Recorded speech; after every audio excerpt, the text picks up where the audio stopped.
तथा च व्यादधु सर्वं यदाह मधुसूदनः वाचयित्वा स्वस्तयनं भद्रव्येन गिरिद्विजाम् उपहृत्य बलिं सम्मुगाद्रीता जवसं गोधनानि पुरस्कृत्य गिरिं चक्रुः प्रदक्षिणम्। परमहंस परिव्राजकाचार्य कुल मुकुटमणि श्रील सुखदेव गोस्वामी चरण प्रापुष्ट गंगा तटे देवर्षि महर्षि राजर्षि बिंदु परिवेष्टित श्रील परीक्षित महाराजेर सभाय जे रूपेते श्रीमद् भागवत कथा कीर्तन करियाছিলেন प्रभुपाद राधा विनोद गोस्वामी महोदय তাহার শ্রী ভাগবতামৃত বর্ষিণী টিকাতে তাহারই যাহা আস্বাদনী দিয়াছেন প্রসঙ্গত অধুনা তাহাই আলোচিত হইতেছে। শ্রী সুখদেব গোস্বামী পাদ বলছেন, সর্বনিয়ন্তা শ্রী ভগবান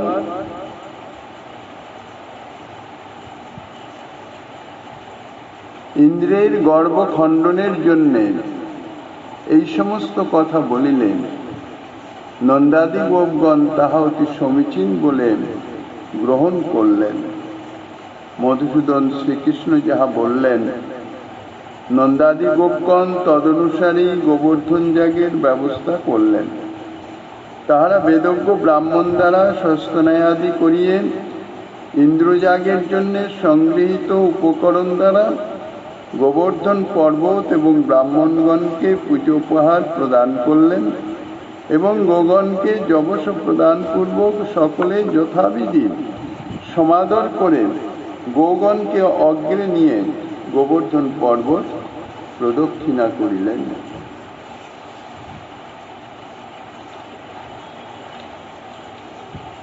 অনাংশো নদুযুক্তানি তে চারুচ্য সলঙ্কৃতাঃ গোপশ্চ কৃষ্ণ বীর্যানি গায়ন্ত সত্য বিজাশিষব। কৃষ্ণ স্কন্নতমং রূপং গোপ বিশ্বম্ভনং গতঃ শৈলস্মিতি ব্রুবন ভূরি বলি মা দত্ত বৃহৎ বপুঃ। তস্मै নমো ব্রজো জনহি সহ চক্রে আত্মনাত্মনে অহো পশ্যত শৈল অসৌ রূপিণো অনুগ্রহং ব্যাধাৎ। এসৌ অবজানত মর্ত্যান কামরূপী বনৌকশঃ হন্তি যস্যৈ নমস্যামঃ শরমণে চাত্মনো ভবান। ইত্যত্রি গোদ্বিজৌ মখং বাসুদেব প্রচোদিতঃ যথা বিধায় তে গোপাঃ সহ কৃষ্ণাঃ ব্রজং যজুঃ। इति श्रीमद्भागवत महापुराणे परमहंस संहितायां वैयासिक्यां दशमस्कन्धे चतुर्विंशोऽध्याय।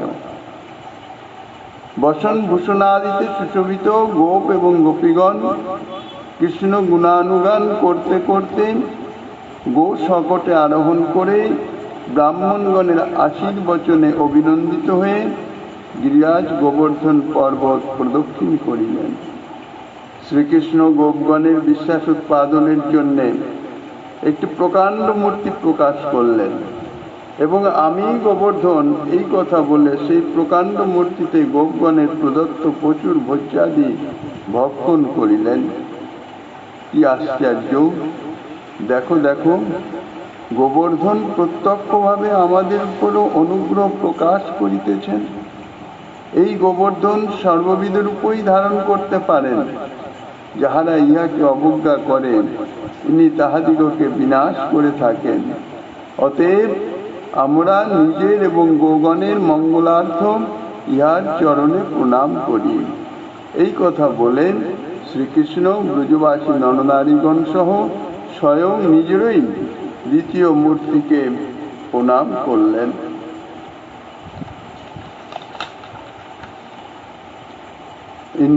নন্দাদি গোপগণ এই প্রকারে কৃষ্ণের অন্তঃপ্রেরণায় গোবর্ধন পর্বত গোগণ এবং ব্রাহ্মণগণের প্রীতিজনক গোবর্ধন যাগের অনুষ্ঠান করে কৃষ্ণের সহিত নিজ নিজ গৃহে গমন করলেন।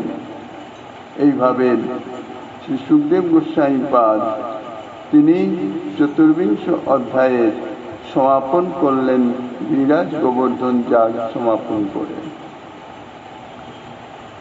শ্রী গোস্বামীপাদ তাহার শ্রী ভাগবতামৃত বর্ষিণী টিকাতে আস্বাদনী দিচ্ছেন, ব্রজরাজ নন্দন বয়সে বালক হলেও নন্দ উপনন্দ প্রভৃতি যে বয়োবৃদ্ধ এবং জ্ঞানবৃদ্ধ গোপগণ,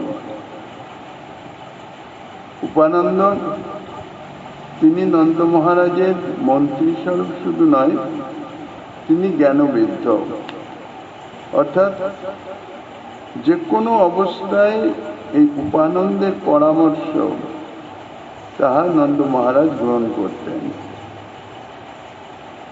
বিশেষ জ্ঞানবান ছিলেন তিনি। নন্দাদি ব্রজবাসী বয়োবৃদ্ধ সব, কিন্তু তাদের মধ্যে উপানন্দই ছিলেন বিশেষ জ্ঞান সম্পন্ন, এই জন্য তাকে জ্ঞানবৃদ্ধ বলে বিশেষিত করা হয়েছে। তো এই সমস্ত গোপগণ তার কথার যুক্তিযুক্ত প্রতিবাদ করতে পারলেন না, কেননা শ্রীকৃষ্ণ যাহা বলেন সত্য স্বরূপ তিনি, তাহার অন্যথা হবারই নয়। কাজেই কোনো যুক্তি দিয়ে তার কথাকে খণ্ডন করার সামর্থ্য কারোই রইল না।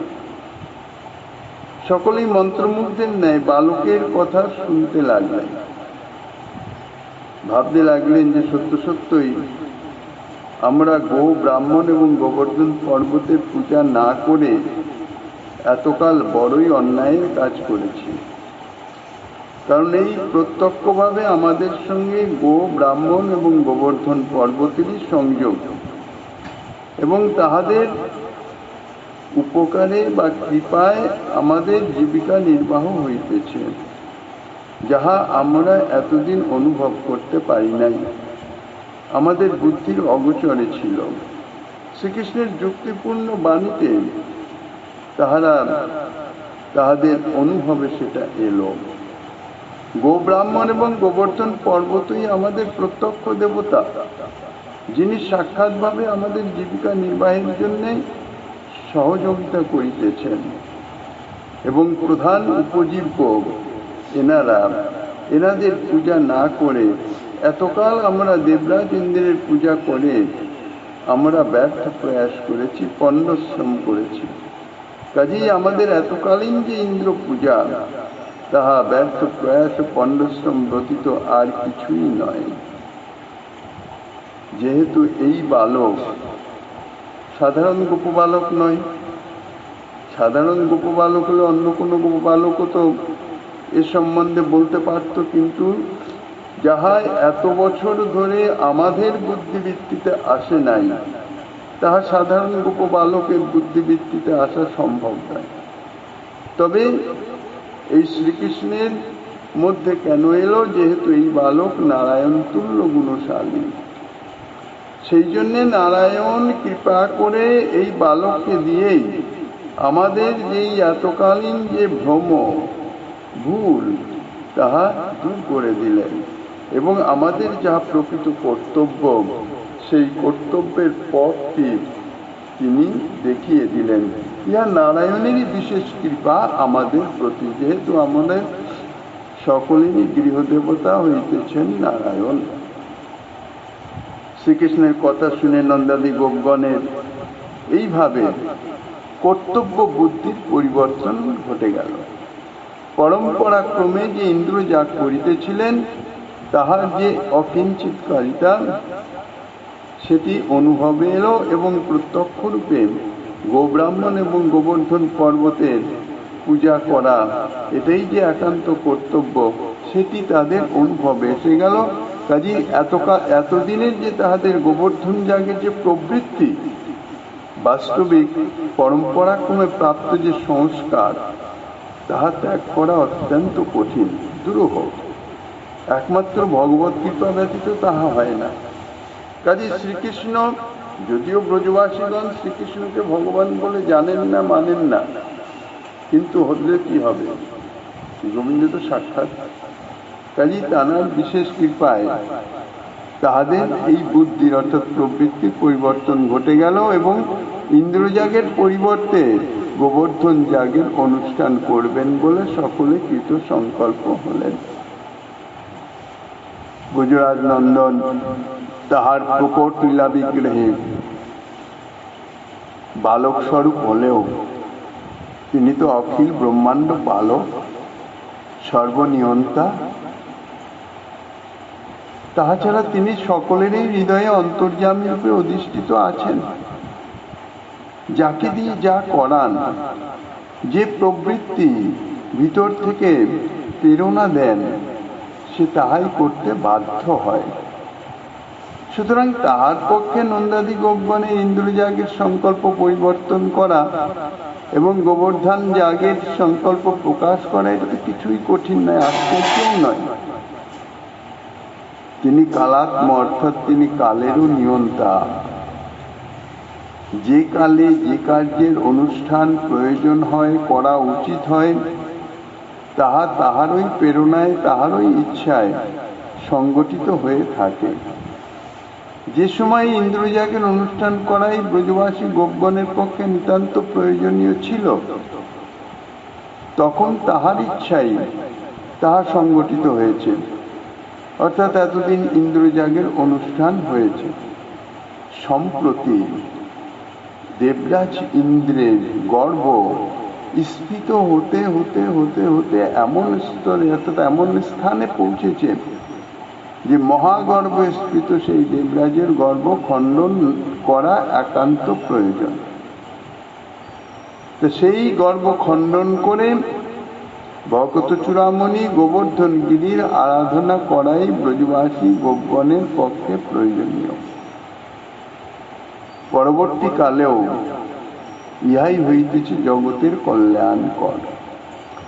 অর্থাৎ প্রকারান্তরে দেখা যাচ্ছে যে দেবদেবীর উপাসনা, এমনকি স্বয়ং দেবরাজ ইন্দ্রের উপাসনা থেকেও ভক্তের উপাসনা বহু গুণে শ্রেষ্ঠ এবং একান্ত কর্তব্য।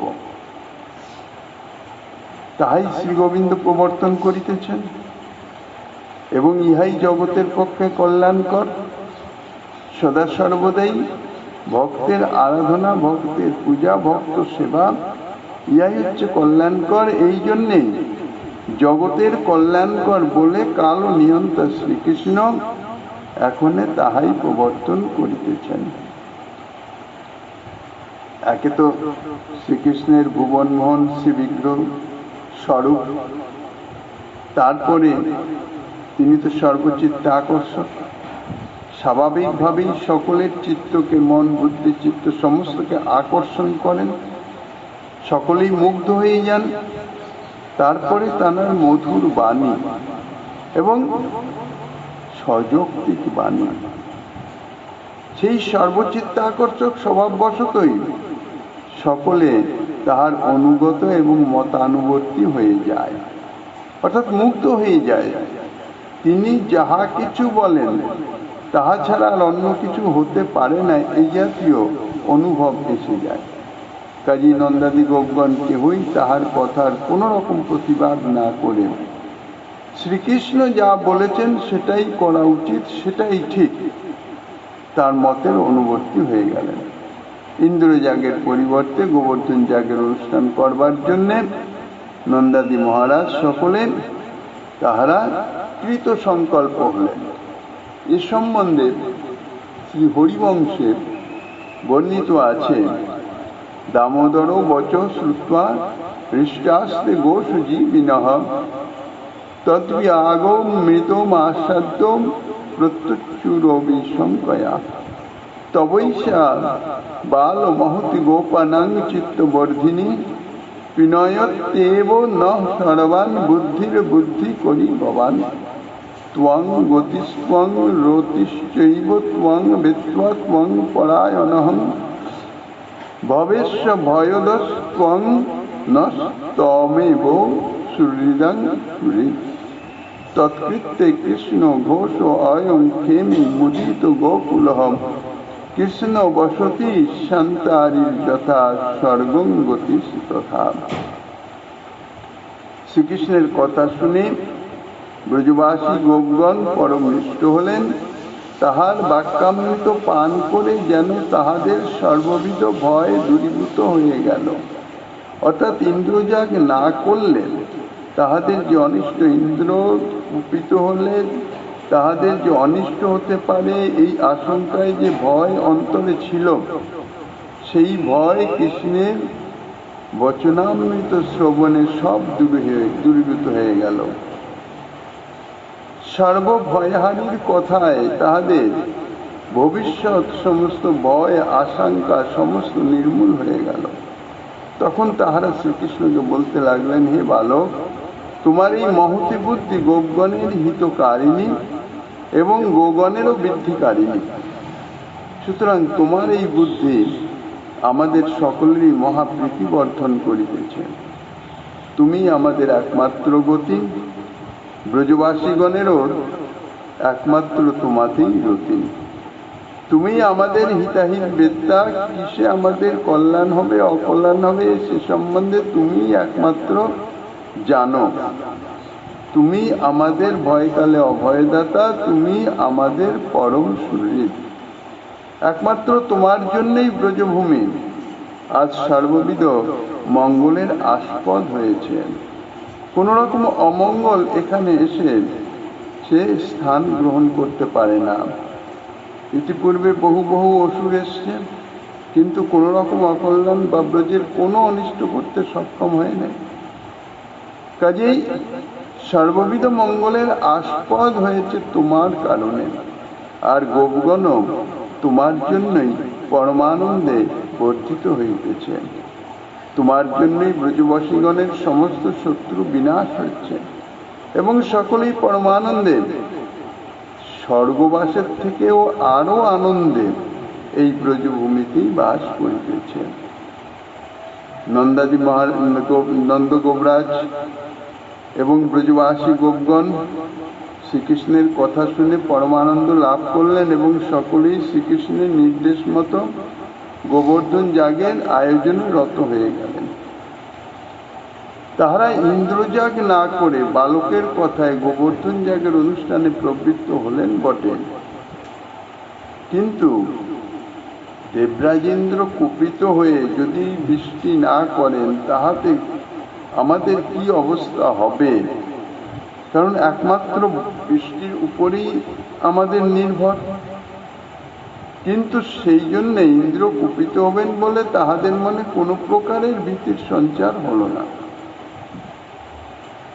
সকলেরই অন্তরে একটা দৃঢ় বিশ্বাস যে এই বালক সে তো নারায়ণ তুল্য গুণশালী, এবং শুধু তাই নয়, শক্তিমান। ইতিপূর্বে তার আচরণেও সেগুলি প্রকাশিত হয়েছে। কাজেই এই বালকের কথা মতো যদি আমরা কার্য করি তাহাতে অবশ্যই কোনো প্রকার অনিষ্ট হবে না। একটা দৃঢ় বিশ্বাস গোপগণ ব্রজবাসীগণের অন্তরে প্রকাশিত হল। গোপগণ তখন পরমানন্দে নবীন উৎসাহে, ইতিপূর্বে তো কোনোদিন ইন্দ্রযাগ ছাড়া অন্য কিছু করেন নাই, গোবর্ধন যাগ এটা তো নতুন। কাজেই সেই গোবর্ধন যাগ সেটি করবার জন্যে, গোবর্ধনের উদ্দেশ্যে যজ্ঞ করবার জন্যে পরমানন্দে তাহারা নতুনতর উৎসাহে আয়োজন করতে লাগলেন। হরিবংশে বর্ণিত আছে, শ্রীকৃষ্ণ যখন নানাবিধ যুক্তিতর্ক স্থাপন করে গোবর্ধন যাগের কর্তব্যতা তাহা স্থাপন করলেন, তখন ব্রজরাজ নন্দ এবং ব্রজবাসী গোপগণ তাহাকে সাদর সস্নেহ বচনে বলতে লাগলেন, হে কৃষ্ণ, তুমি গোবর্ধন যাগ সম্বন্ধে যা বললেন সেটা আমরা সকলেই কর্তব্যরূপে গ্রহণ করলাম, আমাদের করা একান্ত উচিত। সমুদ্র যেমন তার বেলাভূমি অতিক্রম করতে পারে না, সেইরূপ তুমি আমাদের পুত্র বালক হলেও আমরা তোমার এই যুক্তিপূর্ণ কর্তব্য উপদেশ বাক্য এটা আমরা অবহেলা করতে পারি না। কেননা আমাদের কর্তব্য সম্বন্ধে তুমি যা বলছো তাহা সর্বদা যুক্তিসঙ্গত। কাজে আজ হতে ব্রজে চিরপ্রচলিত ইন্দ্রযাগ সেটা স্থগিত হয়ে গেল। এবং তোমার প্রবর্তিত তোমার কথা মতো গোপগণের পরম কল্যাণকর এই গোবর্ধন যাগ অনুষ্ঠানই আরম্ভ হলো। আজ থেকে স্থানে স্থানে সুশীতল পানীয় পূর্ণ কুম্ভ স্থাপন করা হোক, দধি দুগ্ধাদি দ্বারা নদী ও গর্তাকৃত স্থান পরিপূর্ণ করা হোক এবং নানাবিধ ভক্ষ ভোজ্য সম্ভারে গোবর্ধন পর্বতের তটদেশ পরিপূর্ণ করা হোক। এইরূপে শ্রীকৃষ্ণের কথায় সমস্ত ব্রজবাসী গোপগণ একমত হলেন এবং পরমানন্দে সকলে মিলে গোবর্ধন যাগের আয়োজন করতে লাগলেন। শ্রীকৃষ্ণ প্রবর্তিত এই নবযাগের আয়োজনে গোপগণ যেন এক অভিনব আনন্দ অনুভব করতে লাগলেন, আর সেই জন্য সকলেই নতুন উৎসাহের সঙ্গে নানাবিধ যজ্ঞ সম্ভার সমস্ত সংগ্রহ করতে লাগলেন। ব্রজের গোপ গোপী গোপবালক প্রভৃতি সকলেই, এতদিন তো একটা পরম্পরাক্রমে গতানুগতিকভাবে ইন্দ্রযাগ অনুষ্ঠিত হতো, আর আজ সকলের মনে একটা নতুন উৎসাহ, একটা নতুন যজ্ঞ অনুষ্ঠান, নতুন ধরনের, যাহা তারা পূর্বে কখনো কল্পনাও করেন নাই। তাই সকলেই যেন কি এক অভিনব পরমানন্দ সাগরে ভাসতে লাগলেন। সমস্ত ব্রজে যেন এক অভিনব পরমানন্দের সারা পড়ে গেল। ব্রজের গোপ গোপীর মুখে আর গোবর্ধন যাগের কথা ছাড়া অন্য কোনো কথাই নাই, এবং কাহারও গোবর্ধন যাগের আয়োজন ব্যতীত অন্য কোনো কার্যই নাই। সকলেই মিলে নবপ্রবর্তিত গোবর্ধন যাগের আনন্দে অভিভূত হয়ে পড়ল। শ্রী হরিবংশে বর্ণিত আছে, আনন্দ জনন ঘোষ মহান মুদিত গোকুলহম তুর্য পূর্ণদা ঘোষশ্চ বৃষভানাঞ্চ গর্জিতই হাম্বার অবশ্য বৎসানাং গোপানাং হর্ষবর্ধনঃ দধ্নন রদ সারাদ্বর্তঃ পয়োকুল্লা সম্মকুলঃ। ব্রজে যখন গোবর্ধন যাগের আয়োজন আরম্ভ হলো, তখন চতুর্দিকে আনন্দ কোলাহল হতে লাগলো এবং ব্রজবাসী গোপগণ এবং গোসমূহ পরমানন্দে আত্মহারা হয়ে গেলেন। তুর্যধ্বনি এবং গোবৃষগণের হুঙ্কার, বৎসগণের হাম্বারবে 10 দিক মুখরিত হয়ে উঠল এবং ব্রজবাসীগণ তাহাতে আনন্দ সাগরে ভাসতে লাগলেন। তারপর ব্রজের গোপগণ গীতাবর্ত সম্বলিত দধির দুগ্ধ কুল্লা প্রভৃতি দ্বারা গোবর্ধন তট সুশোভিত করে পরমানন্দে গোবর্ধন যাগ আরম্ভ করলেন। এইরূপ মহাসমারোহে গোবর্ধন যাগের আয়োজন সম্পন্ন হলে কার্তিক মাসের শুক্লা প্রতিপদে গোপ পুরোহিত ভাগুরি এবং অন্যান্য বহুতর বেদজ্ঞ ব্রাহ্মণ ও আত্মীয় স্বজন আদি সমবিবাহারে ব্রজরাজ নন্দ এবং ব্রজবাসী গোপগণ অতি প্রত্যুষে গোবর্ধন গিরিতটে উপস্থিত হলেন এবং যথাবিধি সস্তানাদি বাচন করে গোবর্ধন যাগ আরম্ভ করলেন। গর্গ সংহিতা গ্রন্থে এ সম্বন্ধে বর্ণিত আছে, গোবর্ধন যাগের সময় নন্দাদি ব্রজবাসী গোপগণ তো পরমানন্দে গোবর্ধন তটে উপস্থিত হয়েছিলেন, তাহা ছাড়াও কত কত রাজর্ষি ব্রহ্মর্ষি এমনকি সাক্ষাৎ শঙ্কর অর্থাৎ মহাদেব পর্যন্ত গোবর্ধন তটে উপস্থিত হয়েছিলেন। গর্গ সংহিতার বাণীতে বর্ণিত আছে যে মিথিলাপতি বহুলাস্য দেবর্ষি নারদের নিকট গোবর্ধন যাগ সম্বন্ধে প্রশ্ন করলেন। তিনি নন্দাদি গোপগণের ইন্দ্রযাগের আয়োজন এবং তাহা থেকে শ্রীকৃষ্ণের গোবর্ধন যাগের কর্তব্যতা সম্বন্ধে নানাবিধ যুক্তিতর্ক প্রদর্শন করে পরিশেষে বললেন, হে মিথিলেশ্বর, গোপরাজ নন্দ এবং সনন্দ প্রভৃতি ব্রজের যে বিজ্ঞ গোপগণ নন্দনন্দনের যুক্তিপূর্ণ বাক্যাবলী শ্রবণ করে বিস্মিত হলেন এবং নানাবিধ উপকরণ সংগ্রহ করে গোবর্ধন যাগ করতে প্রবৃত্ত হলেন। গোপরাজ নন্দ, কৃষ্ণ এবং বলরাম সহ মহর্ষি গর্গাচার্যকে সঙ্গে করে স্বর্ণ শৃঙ্খল সমন্বিত মহোচ্চ গজে আরোহণ করে গোবর্ধন পর্বত অভিমুখে গমন করলেন। তাহার সঙ্গে সঙ্গে অসংখ্য ধেনুপাল এবং উপনন্দাদি ভ্রাতৃবৃন্দ এবং বৃষভানু, চন্দ্রভানু প্রভৃতি যে আত্মীয়বর্গ নানাবিধ যজ্ঞ সম্ভার এবং পুত্র কলত্রাদি সহ গোবর্ধন তটে উপস্থিত হলেন। বালক, যুবক, প্রৌঢ়, বৃদ্ধ প্রভৃতি সমস্ত ব্রজবাসী গোপগণ পরমানন্দে আত্মহারা হয়ে পীতাম্বর, ময়ূরপুচ্ছ শোভিত উষ্ণীষ, হার, গুঞ্জমালা, বনমালা প্রভৃতিতে সুশোভিত হয়ে নবযষ্টি এবং বেণু করে করে গোবর্ধন পর্বত নিকটে উপস্থিত হলেন। গোবর্ধন যাগ মহোৎসবে ব্রজবাসীগণের আনন্দের কথা আর কি বলবো।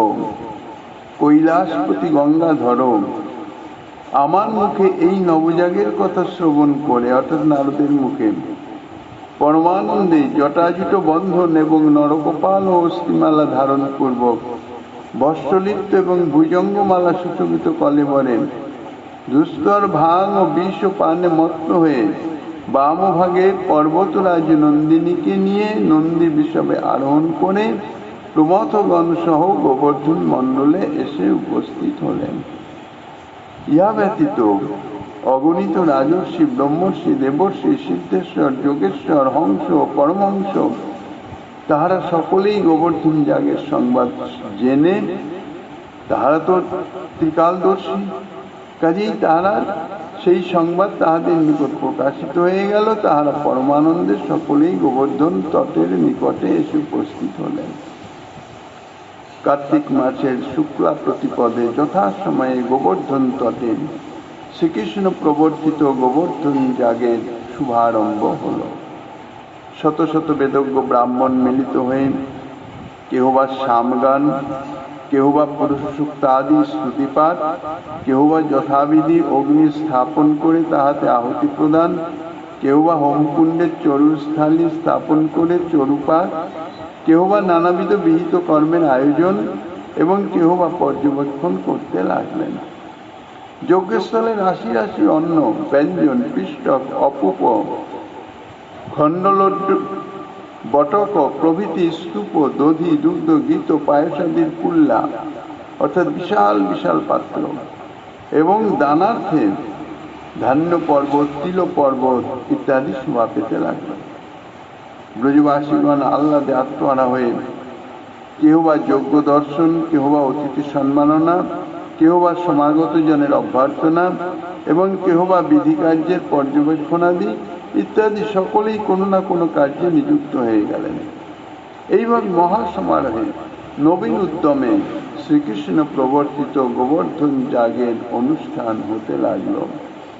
শ্রী হরিবংশে বর্ণিত আছে, সংপ্রবর্তিত যজ্ঞয়স্য গিরির গোভি সমাকুলঃ তুষ্ট গোপ জনাকীর্ণ গোপ নারী মনোহর বক্সানাং রাশয়স তত্র শত ষষ্ঠোপকল্পিতাঃ গন্ধমাল্যশ্চ বিবিধৈ ধূপৈরুচ্চাবচৈস্তথা অখাধি অথাধি সুত পর্যন্তে সম্প্রাপ্তে যজ্ঞ সন্নিধৌ যজ্ঞং গিরিশ তীর্থৌ সৌমে চক্রুর গোপা দ্বিজৈ সহ। বলছেন, পরম সমারোহে গোবর্ধন যাগ প্রবর্তিত হলেন। যজ্ঞস্থলে অসংখ্য ধেনুপাল, পরমানন্দমত্ত গোপগণ এবং অসংখ্য গোপ রমণীগণের সমাগমে আনন্দ মুখরিত এবং পরম শোভাময় হয়ে উঠল। যজ্ঞস্থলে শত শত ভোগ্যদ্রব্যের স্তূপ নৈবেদ্য রূপে স্থাপিত হল এবং পূজার্থ রাশি রাশি গন্ধমালা, পুষ্প এবং ধূপ দীপাদি সমানিত হল এবং হোমকুণ্ডে চরুস্থালী স্থাপিত হল। এইরূপে গোপগণ কার্তিক মাসের শুক্লা প্রতিপদ তিথিতে ব্রাহ্মণ সহ গোবর্ধন যাগের অনুষ্ঠান করলেন। শ্রীকৃষ্ণ প্রবর্তিত এই নবযাগের বিধি শ্রীকৃষ্ণই নন্দাদি গোপগণকে উপদেশ করেছিলেন এবং সেই অনুসারে এই যাগের অনুষ্ঠান হয়েছিল। শ্রীকৃষ্ণ এই গোবর্ধন যাগের যে বিধি বর্ণনা করেছিলেন তাহা গর্গ সংহিতায় বর্ণিত আছে। গর্গ সংহিতায় বর্ণিত আছে প্রথমত, গোবর্ধন পর্বতের তটভূমি গোময় দ্বারা লেপন করবেন, তদনন্তর সেখানে সর্ববিধ যজ্ঞ সম্ভার স্থাপন করবে, ভক্তিযুক্ত এবং জিতেন্দ্রীয় হয়ে সহস্র শীর্ষা মন্ত্রে গঙ্গা ও যমুনার জল দ্বারা গোবর্ধন পর্বতকে স্নান করাইবে। তারপর শুক্ল গোদুগ্ধ দ্বারা এবং পঞ্চামৃতে স্নান করিয়ে গন্ধ পুষ্প প্রদান এবং পুনঃ যমুনা জলে স্নান করাবে। তদনন্তর দিব্য বস্ত্র, নৈবেদ্য, সর্বোত্তম আসন, মাল্য এবং অলঙ্কার প্রদান করে উত্তম দীপাবলি প্রদান করবে। তারপর প্রণাম এবং প্রদক্ষিণ করে করজোড়ে, হে গোবর্ধন, তুমি পূর্ণ ব্রহ্মের ছত্র এবং গোলর্ধকের মুকুট স্বরূপ, বৃন্দাবন তোমার করে অবস্থিত, তোমাকে নমস্কার, এই মন্ত্র পাঠ করবে।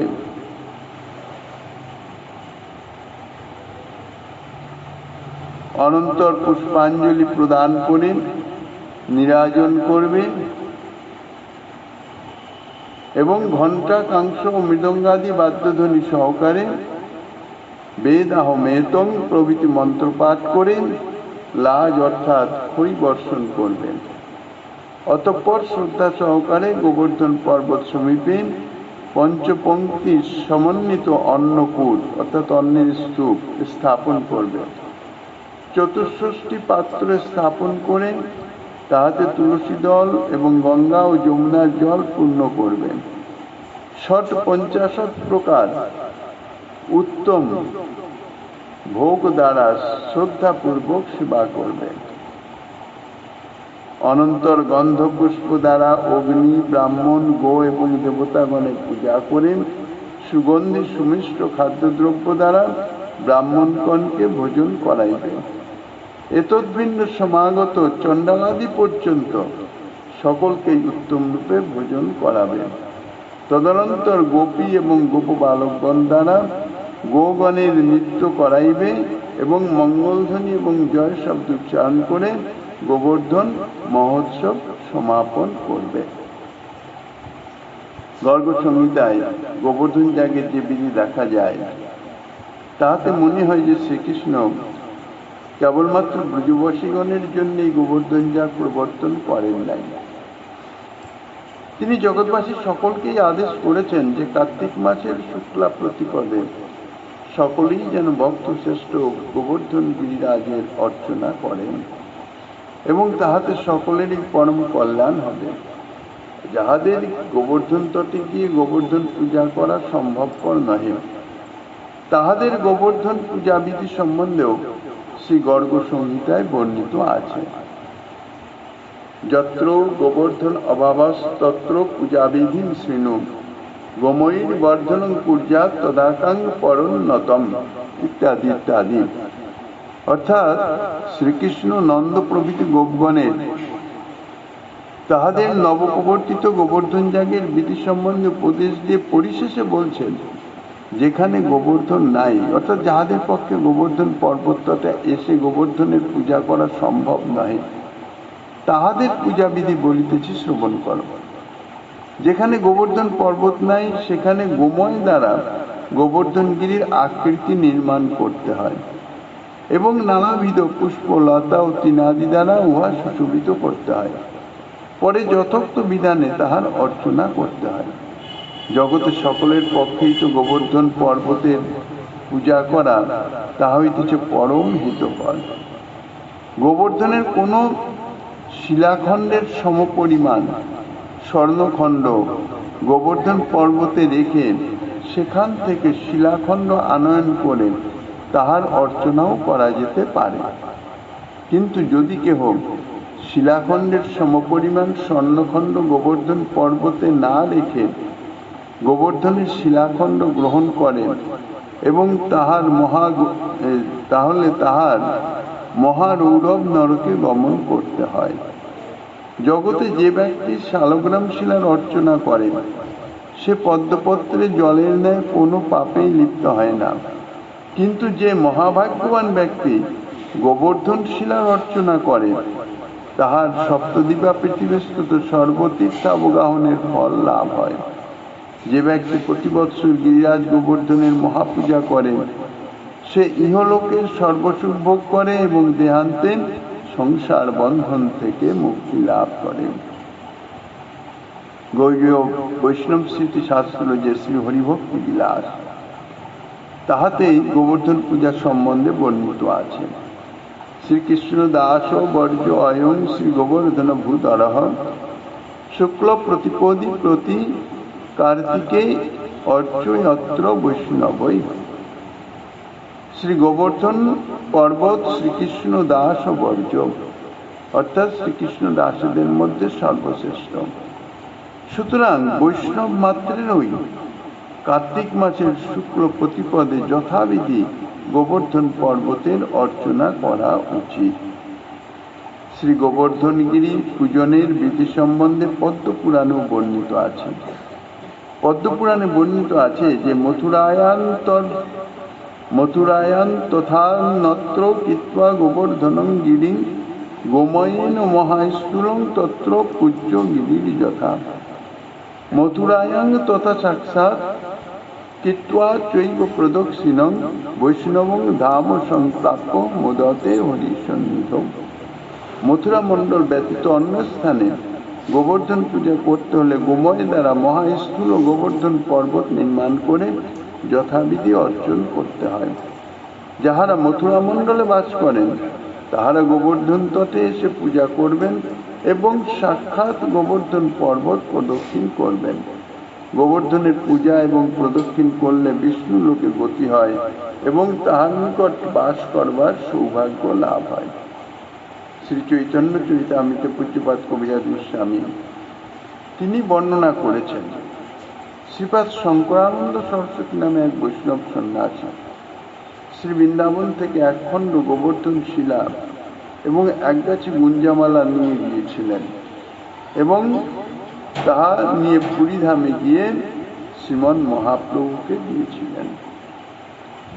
শ্রীমন মহাপ্রভু পরম সমাদরে সেই গুঞ্জামালা গলায় ধারণ করতেন এবং প্রেমাবেশে গোবর্ধন শিলা নিয়ে নানাবিধ প্রেম ব্যবহার করতেন এবং পরিশেষে সেই শিলা শ্রীপাদ রঘুনাথ দাস গোস্বামীকে দিয়েছিলেন। দুই অপূর্ব বস্তু পাইয়া প্রভু তুষ্ট হইলা, স্মরণের কালে মালা গলে পরে গুঞ্জামালা। গোবর্ধনের শিলা প্রভু হৃদয়ে নেত্রে ধরে, কভু নাশায় গান লয় কভু ধরে শিলে।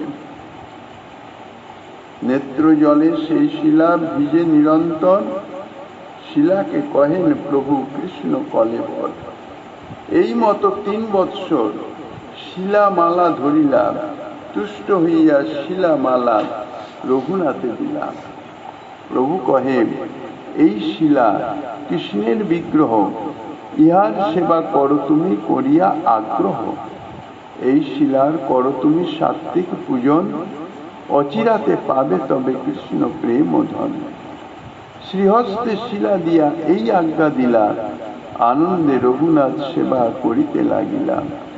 এই মতো রঘুনাথ করেন পূজন, পূজাকালে দেখে শিলা সাক্ষাৎ ব্রজেন্দ্র নন্দন। শ্রীমান মহাপ্রভু এইভাবে শ্রীপাদ রঘুনাথ দাস গোস্বামীকে গোবর্ধন শিলা প্রদান করেছিলেন এবং শ্রীপাদ রঘুনাথ দাস গোস্বামী ও শ্রীমান মহাপ্রভুর আদেশ মতো সেই শিলার সেবা করিতেন এবং পূজাকালে তাহার গোবর্ধন শিলাকে একেবারে সাক্ষাৎ ব্রজেন্দ্র নন্দন রূপে অনুভব হতো। এই জন্য অদ্যাপি গৌড়ীয় বৈষ্ণব সমাজে অনেকেই ব্রজেন্দ্রনন্দন জ্ঞানে গোবর্ধন শিলার অর্চনা করে থাকেন। শ্রী ব্রজমণ্ডলের সমস্ত বস্তুই চিন্ময় এবং শ্রীকৃষ্ণেরই স্বরূপ। সুতরাং শ্রীকৃষ্ণ বুদ্ধিতে গোবর্ধন পর্বতের অর্চনা করা ইহা কোনো মতেই অযৌক্তিক নয়। কিন্তু গৌড়ীয় বৈষ্ণব স্মৃতি শ্রী হরিভক্তি বিলাসের কৃষ্ণ বুদ্ধিতে গোবর্ধন শিলা পূজার ব্যবস্থা দেখা যায় না। হরিদাস শ্রেষ্ঠ গোবর্ধন পর্বতের পূজাবিধি নানা পুরাণে ও শ্রী হরিভক্তি বিলাসেও দেখা যায়। বিশেষত শিলাখণ্ডের সমপরিমাণ স্বর্ণখণ্ড গোবর্ধন পর্বতে স্থাপন করে গোবর্ধন শিলা গ্রহণ করতে হয়, এই প্রকার বিধি শ্রী গর্গ সংহিতায় দেখা যায় এবং ব্রজমণ্ডলে তাহার কিংবদন্তিও আছে। সেই জন্য অনেকেই গোবর্ধন শিলাখণ্ড স্থানান্তরিত করতে সাহসী হন না। যা হোক, শ্রীমদ্ ভাগবত এবং হরিবংশ প্রভৃতি তাহাতে যে গোবর্ধন যাগের কথা বর্ণিত আছে, তাহা শ্রীকৃষ্ণ তাহার ভক্ত চূড়ামণি গোবর্ধন পর্বতের পূজা প্রচলনের জন্যই যে প্রবর্তন করেছেন, তাহাতে অনুমাত্র সন্দেহ নাই। ব্রজরাজ নন্দ এবং ব্রজবাসী গোপগণ শ্রীকৃষ্ণের প্রদর্শিত বিধি অনুসারে গর্গ ভাগরী প্রভৃতি বেদজ্ঞ ব্রাহ্মণগণ দ্বারা যথাবিধি অগ্নি স্থাপনাদি করে মহাসমারোহে গোবর্ধন পর্বতের অর্চনা করলেন এবং যথাযোগ্য পূজা উপকরণ প্রদান করলেন। বিবিধ অন্ন ব্যঞ্জন, স্যুপ, অপূপ, পায়স, পৃষ্ঠক, দধি, ক্ষীর, নবনীত আদি ইত্যাদি স্তূপ এবং রথকুল্লাদি তাহা সমর্পণ করলেন। পরিশেষে গোগণকে যবস প্রদান করে গোগণকে নিয়ে যথাবিধি গোবর্ধন পর্বত প্রদক্ষিণা করলেন। গোবর্ধন প্রদক্ষিণ কালে ব্রজবাসী গোপ গোপীগণ বিবিধ বস্ত্র অলঙ্কার আদিতে বিভূষিত হলেন এবং স্ত্রী বালক বৃদ্ধগণকে শকটে আরোহণ করিয়ে পরমানন্দে কৃষ্ণ গুণগান করতে করতে গোবর্ধন পর্বত প্রদক্ষিণ করলেন। তাহারা যখন গোবর্ধন পর্বত প্রদক্ষিণ করতে প্রবৃত্ত হলেন, তখন সমাগত ব্রাহ্মণগণ পরমানন্দে সকলকে আশীর্বাদ করতে লাগলেন এবং গোপ রমণীগণ প্রেম ও কম্প বিগলিত নয়নে ও প্রেমরুদ্র কণ্ঠে কৃষ্ণ গুণগান করতে লাগলেন। গোপরাজ নন্দ এবং ব্রজবাসী গোপগণ পরমানন্দে মহাসমারোহে শ্রীকৃষ্ণ প্রবর্তিত গোবর্ধন যাগের অনুষ্ঠান করলেন। তাহারা পূর্ব বৎসরে যে ইন্দ্রযাগের অনুষ্ঠান করতেন, তাহাতে কিন্তু কখনোই এত আনন্দ, এত লোক সমাগম কিংবা এত সুশৃঙ্খলার সঙ্গে কার্য নির্বাহ হতো না। বিশেষত এই নবপ্রবর্তিত গোবর্ধন যাগে একটি পরমাশ্চর্য ঘটনা দেখে গোপরাজনন্দ এবং ব্রজবাসী গোপগণ তারা বিস্ময় ও আনন্দ সাগরে নিমগ্ন হয়ে গিয়েছিলেন। পূর্ব বৎসরে ইন্দ্রযাগের অনুষ্ঠানে গোপগণ ইন্দ্রের উদ্দেশ্যে বিবিধ নৈবেদ্য আদি সমর্পণ করতেন, কিন্তু দেবরাজ ইন্দ্র কখনোই তাহা প্রত্যক্ষভাবে গ্রহণ করতেন না, কিংবা তিনি গ্রহণ করছেন কিনা গ্রহণ করলেও তাকে কেউ দেখতে পেত না, অথবা সমর্পিত নৈবেদ্যেও তার কোনো চিহ্ন থাকতো না, কোনো পরিবর্তনই হতো না। কিন্তু এবার গোবর্ধন যাগে গোপগণ যে সমস্ত নৈবেদ্য সমর্পণ করলেন, তাহা গোবর্ধন প্রত্যক্ষভাবে গ্রহণ করলেন এবং সকলেই তাহার সুবৃহৎ এবং মনোহর শ্রী কলেবর শ্রীবিগ্রহ দর্শন পেলেন। প্রথমত যে সময় গর্গ ভাগরী প্রভৃতি বেদজ্ঞ ব্রাহ্মণগণ গোবর্ধনের অর্চনা করেন, তখন গোবর্ধন পর্বত রত্ন শিলাময় রূপে তাহাদের পূজা গ্রহণ করেছিলেন এবং পৃথিবীস্থ সমস্ত পর্বত সেখানে উপস্থিত হয়ে পর্বতরাজ গোবর্ধনের পূজা করেছিলেন। কিন্তু গোবর্ধনের এই রূপ কাহারও দৃষ্টিগোচর হয় নাই। গর্গ ভাগরী প্রভৃতি বেদজ্ঞ ব্রাহ্মণগণ যখন গিরিরাজ গোবর্ধনের অর্চনা করতে আরম্ভ করলেন, তখন গোবর্ধন পর্বত অসংখ্য সুবর্ণ শৃঙ্গে রত্নশিলাময় রূপে আত্মপ্রকাশ করেছিলেন। ইহা গর্গ সংহিতার বর্ণিত আছে। সেই সময়ে সুমেরু, হিমালয় প্রভৃতি যে অন্যান্য পর্বতসমূহ, তাহারাও মূর্তিমান হয়ে নানাবিধ উপহার সহ গোবর্ধনের নিকটে এসে উপস্থিত হলেন এবং সকলেই ভক্তিভরে এই গিরিরাজ গোবর্ধনকে প্রণাম করতে লাগলেন। এইরূপে গর্গ ভাগরী প্রভৃতি পুরোহিতগণ সকলের অদৃশ্যভাবে সমাগত দেবগণ, দেবর্ষি, ব্রহ্মর্ষি, রাজর্ষিগণ এবং সুমেরু, হিমালয়াদি পর্বতগণের গোবর্ধন পূজা সমাপন হলে তারপরে গোপরাজ নন্দ এবং ব্রজবাসী গোপগণ ভক্তিভরে গোবর্ধনে পুষ্পাঞ্জলি প্রদান এবং ভুরি ভুরি নৈবেদ্য সমর্পণ করলেন। এই সময় শ্রীকৃষ্ণ এক পরম অদ্ভুত এবং সুবৃহৎ মনোহর শ্রীবিগ্রহ প্রকাশ করে গোবর্ধন পর্বত প্রবিষ্ট হলেন এবং বললেন, হে গোপগণ, আমি তোমাদের পূজায় এবং ভক্তিভাবে প্রসন্ন হয়ে আবির্ভূত হলাম। এই কথা বলে তিনি গোপগণের সমর্পিত নৈবেদ্য স্তূপ ভোজন করতে লাগলেন। এ বিষয়ে শ্রী গর্গ সংহিতায় বর্ণিত আছে, গোপরাজ নন্দ এবং ব্রজবাসী গোপগণ যে সময় গোবর্ধন পর্বতের পূজা করতে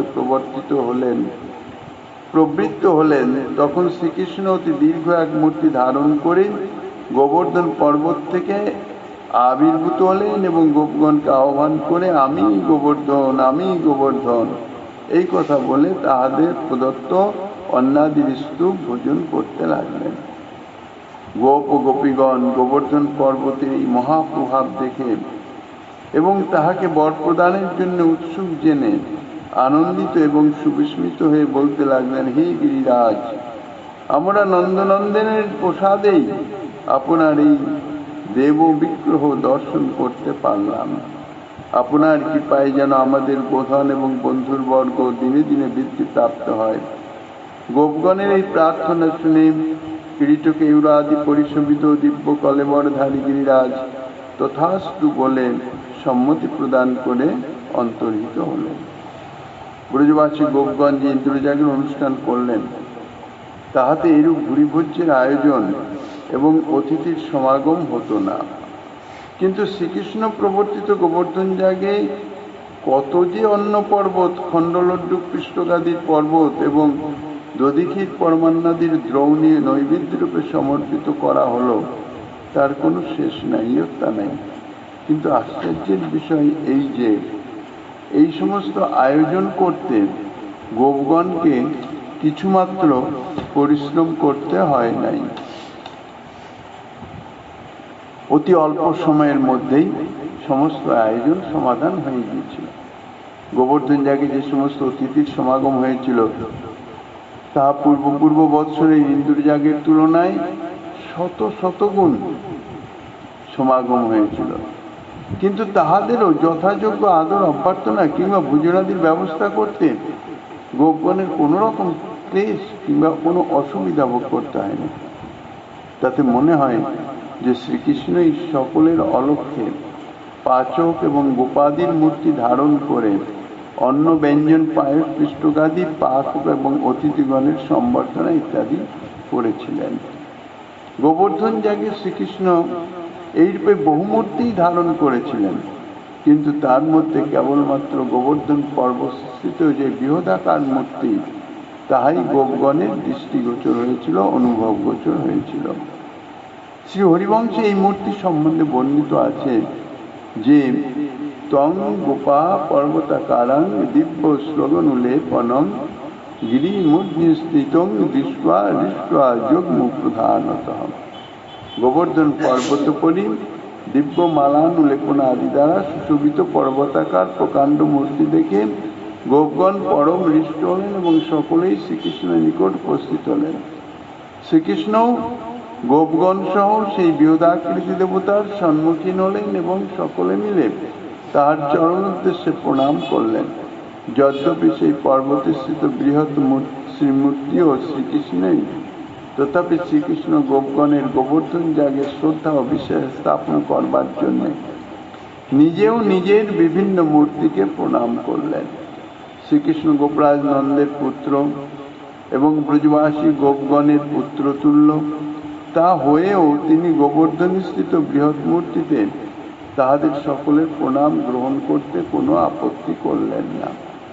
কেননা শ্রীকৃষ্ণ একমাত্র যশোদানন্দন রূপেই ব্রজবাসী গোপীগণের স্নেহাস্পদ, কিন্তু তিনিও তাহার অন্যান্য সমস্ত মূর্তি তাহাদের পূজ্য। সেই জন্য তিনি শ্রীকৃষ্ণ রূপে নন্দ যশোদাদি গোপীগণের পদধূলি গ্রহণ করলেও সেটা শুধু যশোদানন্দন রূপে, সেই রূপে তাদের পুত্র, কিন্তু তারা তো অনন্ত স্বরূপ। অন্যান্য সমস্ত স্বরূপই ব্রজবাসীগণের পূজ্য। কাজেই যশোদানন্দন রূপে তিনি নন্দ যশোদা ব্রজবাসী গোপী অর্থাৎ বয়োবৃদ্ধ সকলের পদধূলি গ্রহণ করতেন, কিন্তু অন্যান্য রূপে তাহাদের প্রণামাদি গ্রহণ করতে কখনো কুণ্ঠিত হতেন না। ব্রজবাসীগণেরও একমাত্র শ্রীকৃষ্ণ স্বরূপে অর্থাৎ শ্রীকৃষ্ণ মূর্তি ব্যতীত অন্য কোনো মূর্তিতে, অন্য কোনো স্বরূপে তাদের তো পুত্রভাব নাই। সখা বাৎসল্যাদি প্রেমবান ভক্তগণের প্রেমের স্বভাবই এই যে শ্রী ভগবানের কৃষ্ণরামাদি কোনো মূর্তি বিশেষের সহিতই তাহাদের বাৎসল্যাদি প্রেমের সম্বন্ধ হয়, কিন্তু শ্রী ভগবানের অন্য সমস্ত বিগ্রহ মূর্তিতে তাহাদের পূজা বুদ্ধি থাকে। গোপরাজ নন্দ বাৎসল্য প্রেম বশত শ্রীকৃষ্ণকে পুত্র জ্ঞান করেন বটে, কিন্তু বলে তার যে মৎস্য কুর্মা আদি অন্যান্য যে মূর্তি তাকে পুত্র জ্ঞান করেন না। কেননা শ্রীকৃষ্ণকে তো গোপরাজ নন্দ ভগবান বলে মানেন না। শ্রীরাম সুবলাদি গোপবালকগণ সখ্যপ্রেমে শ্রীকৃষ্ণের স্কন্ধে আরোহণ করতে কুণ্ঠিত হন না, কিন্তু তাই বলে তাহারা কোনোদিন ওই নারায়ণ কিংবা নৃসিংহাদি মূর্তিকে সখা বলে ধারণাও করেন না, ভুলেও না, বা তাহাদের স্কন্ধে আরোহণ করেন না। যা হোক, অনন্ত অনির্বচনীয় লীলা মহোদধি শ্রীকৃষ্ণ তাহার পরম প্রিয় গোপগণ সহ তাহার ওই নবপ্রকটিত মূর্তির চরণে প্রণাম করে গোপগণকে বললেন, দেখো দেখো গোবর্ধন আমাদের উপর সদয় হয়ে আমাদের প্রত্যক্ষ রূপে দর্শন দান করলেন এবং আমাদের প্রদত্ত নৈবেদ্য আদি গ্রহণ করে আমাদের কৃতার্থ করলেন। ইনি কামরূপী, অর্থাৎ যখন যে লীলার প্রয়োজন হয় তখনই তদনুরূপ মূর্তি ধারণ করে সেই লীলা সম্পাদন করে থাকেন। আমরা বহু প্রকার অন্ন ব্যঞ্জন পায়েস পৃষ্ঠকাদি প্রদান করেছি, এই জন্য গোবর্ধন তদনুরূপ সুবৃহৎ মূর্তি ধারণ করে তাহা ভোজন করিতেছেন এবং আমাদিগকে কৃতার্থ করিতেছেন। কিন্তু যাহারা গোবর্ধনকে অনাদর কিংবা অবজ্ঞা করে, গোবর্ধন সর্প ব্যাঘ্রাদি মূর্তিতে তাহাদিগকে বিনাশ করে থাকেন, অথবা প্রয়োজন মতো রোগাদি সঞ্চার করে গো মনুষ্যাদিকে পীড়ন করেন। অতএব আমরা ভক্তিভরে গোবর্ধনকে প্রণাম করি এবং তাহার নিকট ব্রজের কল্যাণ কামনা করি। এই বলে শ্রীকৃষ্ণ গোপরাজ নন্দ ব্রজবাসী গোপীগণ সহ পুনঃ পুনঃ গোবর্ধন পর্বতকে প্রণাম করতে লাগলেন। শ্রী হরিবংশে বর্ণিত আছেন, গোপরাজ নন্দ ব্রজবাসী গোপীগণ পুনঃ পুনঃ গোবর্ধনকে প্রণাম এবং ব্রজের কল্যাণ কামনা করলে সেই সুবৃহৎ মূর্তিধারী গোবর্ধন তাহাদিগকে কিছু আদেশ করেছিলেন। গোপরাজ নন্দ এবং ব্রজবাসী গোপগণ গিরিরাজ গোবর্ধনের সেই পরমাদ্ভুত সুবৃহৎ মূর্তি দেখে বিস্মিত হয়ে পুনঃ পুনঃ প্রণাম করে করজোড়ে বললেন, হে ভগবান, আমরা আপনার দাস এবং সর্বতভাবে আপনারই বশবর্তী। আমরা আপনার কি আদেশ পালন করব, কৃপাপূর্বক আমাদিগকে তাহা আদেশ করুন। গোপগণের এই কথা শুনে সুবৃহৎ মূর্তিধারী গোবর্ধন তিনি জলদগম্ভীর স্বরে বললেন, হে গোপগণ, তোমাদের যদি গোধনাদিতে দয়া থাকে তাহলে তোমরা আজ হইতে আমারই অর্চনা করিবে। আমি তোমাদের আরাধ্য দেবতা এবং আমি তোমাদের সর্ববিধ মনোরথ পূরণ এবং কল্যাণ বিধান করব। আমার কৃপা প্রভাবে তোমরা বহু সহস্র গোধন উপভোগ করতে পারবে। তোমরা আমার ওই ভক্ত, সুতরাং তোমাদের বনে বনে সর্ববিধ মঙ্গল লাভ হবে। আমি আমার ধামে যেমন নিজ পার্শ্বদগণ সহিত নানাবিধ ক্রীড়া আদি করে থাকি, সেইরূপ তোমাদের সহিত বনে বনে বিবিধ ক্রীড়া করিব। ব্রজমণ্ডলে নন্দ প্রভৃতি যে সমস্ত সুপ্রসিদ্ধ গোপগণ বাস করেন, আমি তাহাদের উপর প্রসন্ন হয়ে তাহাদিগকে বিপুল ধনরত্ন আদি প্রদান করিব। তোমরা সকলে মিলে সবৎসা গাভীগণ সহ আমাকে প্রদক্ষিণ করো আমি ইহাতে তোমাদের উপর পরম সন্তুষ্ট হইব। গিরিরাজ গোবর্ধনের এই আদেশ বাক্য শ্রবণ করে গোপগণ দলে দলে মিলিত হলেন এবং গো বিষ্ণু আদি সহ গোবর্ধন গিরির চতুর্দিকে বেষ্টন করিলেন। বিচিত্র শিরভূষণ এবং পুষ্পস্তবক রচিত অঙ্গদাদি পরিশোভিত গোগণকে দ্রুতবেগে পরিচালনা এবং যথাযোগ্য নিয়ন্ত্রিত করে নানাবিধ অনুলেপনে সুশোভিত কলেবর রক্তপীত শ্বেতাদি বিবিধ বর্ণের বসন পরিহিত গোপগণ তাহাদের পশ্চাৎ পশ্চাৎ দ্রুতবেগে গোবর্ধন পর্বত প্রদক্ষিণ করতে আরম্ভ করলেন। এইভাবে গোবর্ধন গিরি প্রদক্ষিণ সুসম্পন্ন হলে গোবর্ধন পর্বত স্থিত সেই অভিনব সুবৃহৎ মূর্তিও অন্তর্হিত হয়ে গেলেন। গোপরাজ নন্দ এবং ব্রজবাসী গোপগণ শ্রীকৃষ্ণ প্রদর্শিত বিধি অনুসারে শ্রীকৃষ্ণ প্রবর্তিত গোবর্ধন যাগের অনুষ্ঠান করলেন। শ্রীকৃষ্ণ নরলীলায় সপ্তম বৎসরের বালক এবং নন্দ প্রভৃতি ব্রজবাসী গোপগণের বাৎসল্য পাত্র হলেও পরমার্থ বিচারে তিনি সর্বেশ্বর এবং সর্বান্তর্যামী। সুতরাং তাহার যে বিষয়ে যেভাবে প্রেরণা হয় তাহা কাহারও লঙ্ঘন করবার সাধ্য নাই। কাজী নন্দ প্রভৃতি গোপগণ বয়সে বৃদ্ধ এবং সর্ববিধ জ্ঞান ও বিবেকাদি সম্পন্ন হয়েও বালক শ্রীকৃষ্ণের কথায় চিরাপুত্তলিকার ন্যায় হয়ে চিরপ্রচলিত ইন্দ্রযাগের উচ্ছেদ করে তৎপরিবর্তে নবপ্রবর্তিত গোবর্ধন যাগের অনুষ্ঠান করলেন এবং গোবর্ধনের সুবৃহৎ মূর্তি ও মহাপ্রভাব দর্শনে বিস্মিত মুগ্ধ হয়ে সকলেই মনে করলেন যে আমরা এতদিন গোবর্ধন যাগের অনুষ্ঠান না করে বড়ই অন্যায় কার্য করেছি। আজ কৃষ্ণের নারায়ণ তুল্য প্রভাব মহিমায় আমরা প্রকৃত অনুষ্ঠেয় কার্যের অনুসন্ধান পেয়ে আমরা কৃতার্থ হলাম। শ্রীকৃষ্ণ তার ভক্ত শ্রেষ্ঠ গোবর্ধনের পূজা প্রবর্তন করবার জন্য নানা প্রকার ভঙ্গি প্রকাশ করে তাহা পরমার্থ বিচারে প্রবৃত্ত হলে মনে হয় যে সর্বপূজ্য সর্বারাধ্য স্বয়ং ভগবান শ্রীকৃষ্ণ গোপরাজনন্দের পুত্র এবং ব্রজবাসী গোপগণের পুত্রতুল্য স্নেহাস্পদ।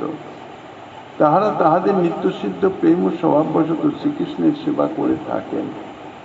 তাহাতেই তাহাদের সর্বার্থ সিদ্ধি হয়ে যায় এবং সর্বদেবতার আরাধনাও হয়ে যায়। কাজেই তাহাদের আর পৃথকভাবে কোনো দেবতারই আরাধনা করবার প্রয়োজন নাই। কিন্তু শুদ্ধ প্রেমময় ব্রজবাসীগণ শ্রীকৃষ্ণকে সর্বমূল স্বরূপ স্বয়ং ভগবান বলে ধারণা করতে পারেন না। সুতরাং তাহারই কল্যাণার্থে তাহারা নানা দেবদেবীর পূজা করে থাকেন। শ্রীকৃষ্ণ নানা প্রকার যুক্তি দ্বারা ইন্দ্রাদি দেবতার অর্চন খণ্ডন করে তাহার ভক্ত শ্রেষ্ঠ গোবর্ধনের পূজা প্রবর্তন করে গোপগণের দেবতা পূজার যে প্রবৃত্তি সেটাকে সার্থক করলেন, সেটাকে খণ্ডন করলেন না। কিন্তু গোবর্ধন পূজা প্রবর্তন করবার জন্য শ্রীকৃষ্ণ যে নিরীশ্বর কর্মবাদ এবং সাংখ্যমত প্রদর্শন করেছিলেন তাহা তাহার আন্তরিক অভিপ্রায় নহে। এ বিষয়ে টিকাকার শ্রীধর স্বামীপাদ বলেছেন, কর্মই বাল প্রাক স্বভাব গুণ বা কর্মাঙ্গং বা তদ্বশ বা মহেশ বার্তা কর্ত্রী দেবতে তিয় মুক্তা দেবক শোভে জন্নতি নত্ব অভিষ্ঠা।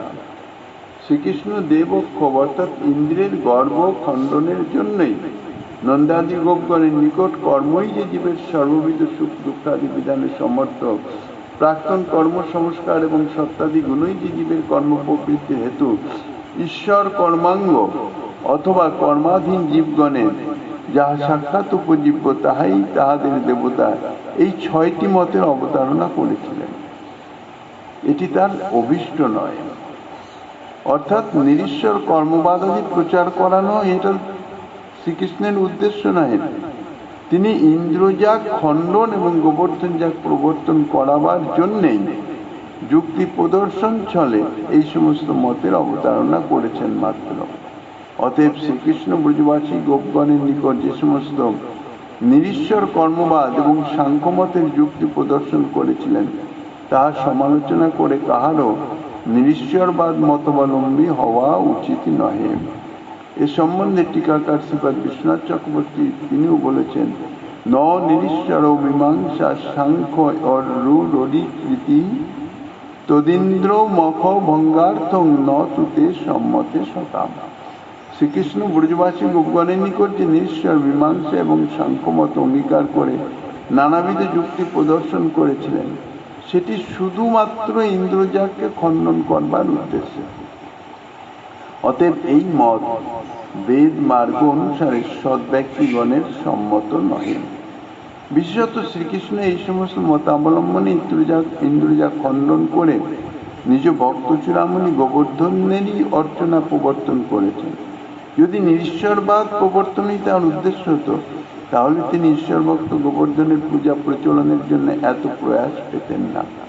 যারা ঈশ্বর মানেন না, তাহাদের নিকট ঈশ্বর ভক্তেরই বা আদর কোথায়? যাহারা শ্রী ভগবানের ভক্ত, তাহারাই শ্রী ভগবানের প্রীতিবিধানের জন্য তাহার ভক্তের আদর করে থাকেন।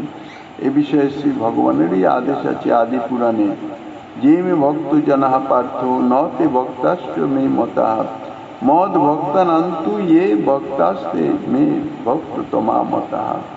হে অর্জুন, যে ব্যক্তি কেবলমাত্র আমারই ভক্ত কিন্তু আমার ভক্তের কোনো সমাদর করেন না, সে আমার যথার্থ ভক্ত নহে।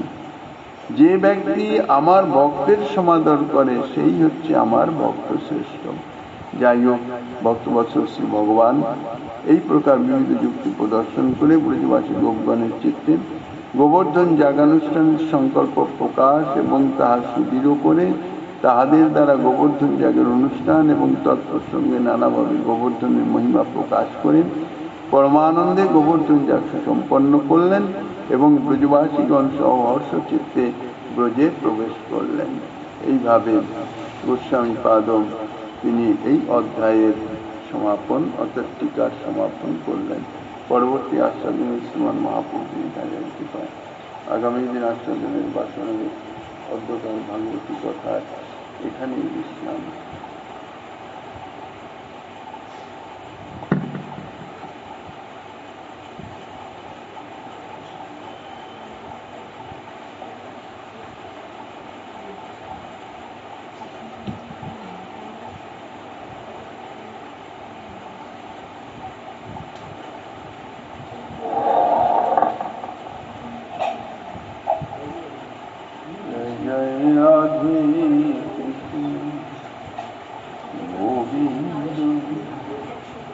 রাধে গোবিন্দ রাধে গোবিন্দ রাধে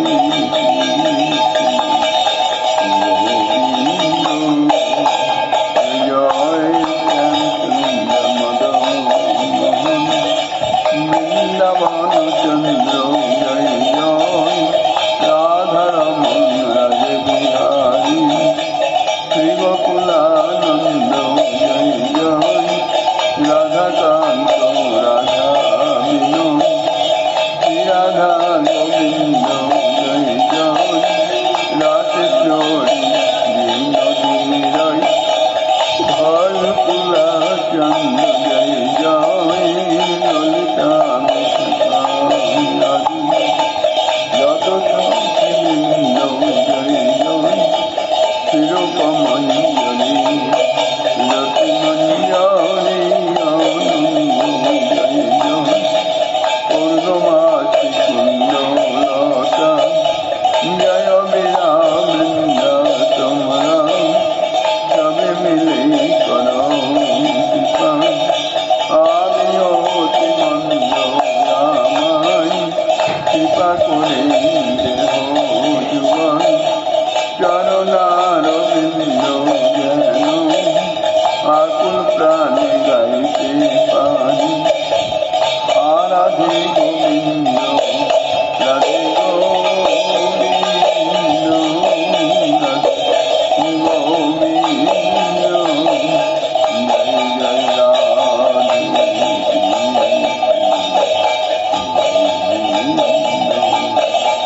জয় জয় রাধে কৃষ্ণ রাধে কৃষ্ণ রাধে গৌরাঙ্গ শ্রী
এই রাধে মা গো মিষ্টি আনতে আনতে আজকে সময় চলে গেল পোস্ত নিয়ে আসতে হবে বাবা 100 গ্রাম পোস্ত আর কিছু কাজ আছে হ্যাঁ কাজ বিশেষ তো আনতে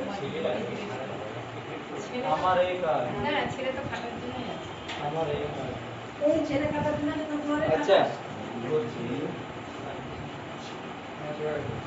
আমার ছেলে তো ভ্যান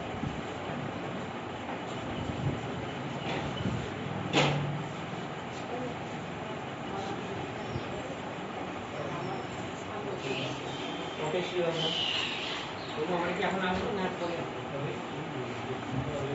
আমি সেটাই